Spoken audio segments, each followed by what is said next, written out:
Hello guys, welcome back to our new video. In this video I will show you how to make a vintage look on your image using Snapseed. First of all, you need to install the Snapseed application. Open your Play Store,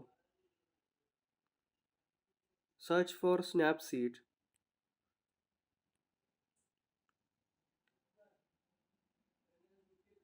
After installing, open the application.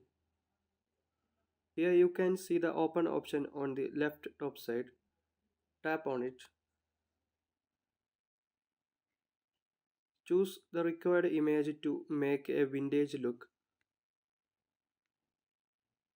Choose Tools option on the bottom side. Here you can see the vintage option. Select the tool vintage. Here you can see so many filters supported by vintage looks. Choose a perfect fit filter for your image.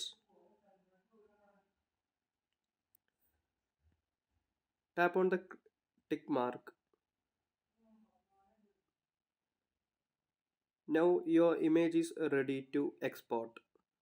By doing this, you can make your image in a vintage look. Tap on the export and tap on save. Now the image is saved into your gallery. If you found this video useful, please do like and subscribe. Thanks for watching.